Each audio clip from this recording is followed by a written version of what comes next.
Hey, it's Mike, your host of Craft Beer Storm on this Valentine's Day.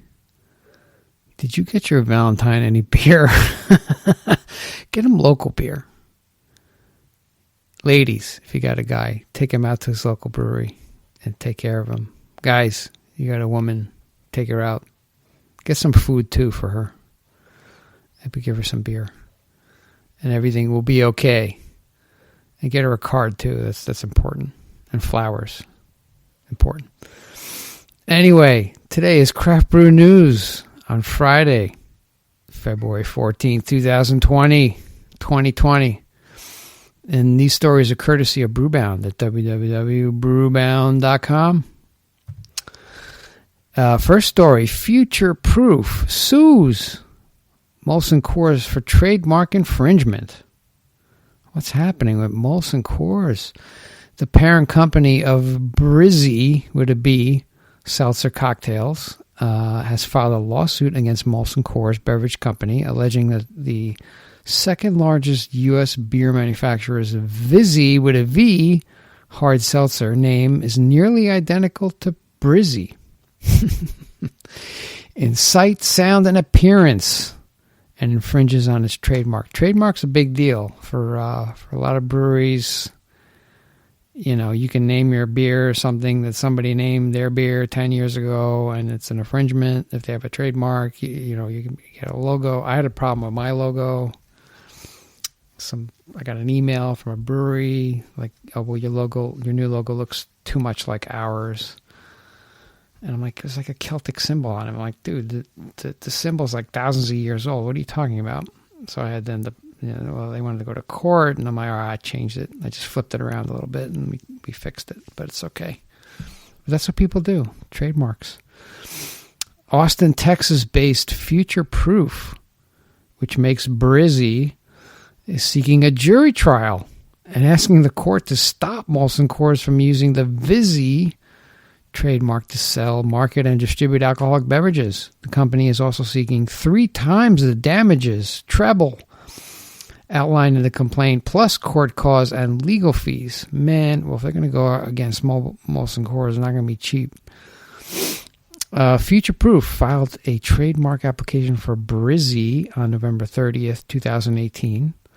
And Brizzy launched in September 2019, launched 3 flavors. Within 90 days of its release, Brizzy gained placements of more than 1,000 retail locations in 4 states: Texas, South Carolina, Georgia, and Michigan. That's crazy. Future Proof has sold more than 10,000 cases since Brizzy's launch. And Molson Coors plans to release Vizzy in late March.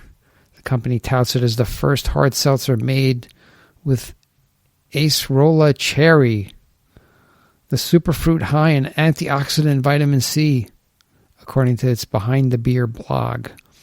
Vizzy was first announced during the company's Q3 2019 earnings call. And the lawsuit alleges Molson Coors executives were aware of Brizzy's name and branding and proceeded with Vizzy despite the similarities. So there you go. See what happens with that. That's going to be expensive. But next story. Hey, coronavirus affects beer sales and production in China. It's affecting beer now. Bars, restaurants, and nightclubs across China are shutting down amid panic over the coronavirus outbreak, which has infected more than 30,000 people worldwide and resulted in more than 600 deaths, according to the Associated Press. So this is serious, I guess. The closures are resulting in decreased beer sales and other disruptions to the global beer industry, according to Fortune. Anheuser-Busch InBev suspended operations at its brewery in Wuhan, the province where the outbreak began. You never know. They're going to make beer there and just distribute it all over the place, and people are going to get sick. Danish brewer Carlsberg has reported that its on-premise sales in China have been significantly impacted, according to Fortune. Dutch brewer Heineken announced that it was restricting employee travel to China as a precaution, according to Just Drinks. So breweries are reacting to this coronavirus.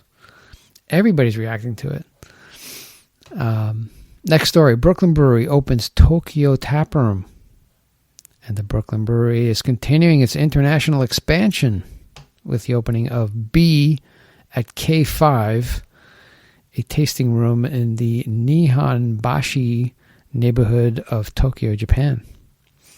The New York Beer Company called Tokyo its first international market, dating back to 1989 when Brooklyn Lager was imported into the city.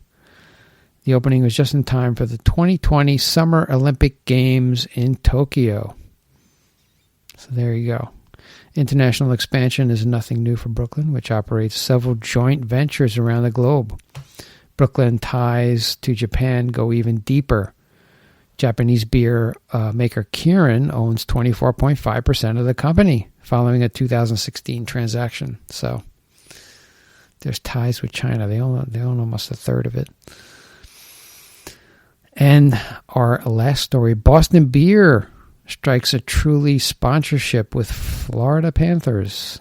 Truly Hard Seltzer maker, the Boston Beer Company, has struck a multi-year sponsorship deal with the NHL Florida Panthers to make the brand an official hard seltzer of the team. In a press release, the club announced that Truly can now be found in select clubs, concession areas, and bars throughout the BB&T Center. I guess it's where they have their games,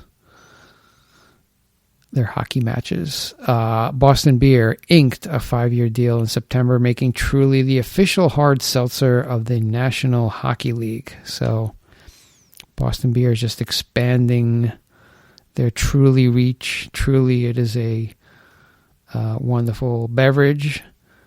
They're making more non-beer products than beer products. That's what we said last week. So look at that, you know.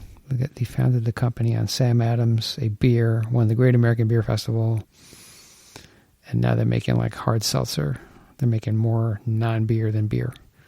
But that's the way the world turns, and you just got to jump on what's happening. You know, it's a business. So if this is what's creating revenue for them at this time, then that's what they got to do. But they still should make that beer. And they made that Utopia. They came out with that. They do it yearly. And I had some of that actually a couple of years ago at the Great American Beer Festival. It was really good. You can't put that in a pint glass. You got to put it in like a brandy snifter. I think it's like 26%. But it's good. That's your craft brew news for today. Guys, ladies, get yourself some beer. Go to your local brewery. Take your significant other to the brewery and celebrate Valentine's Day there. And they will appreciate it. Okay, that's what I have for you today. I wish you a great weekend, and we are going to talk to you on Monday with another awesome interview. We'll talk to you then. Take care.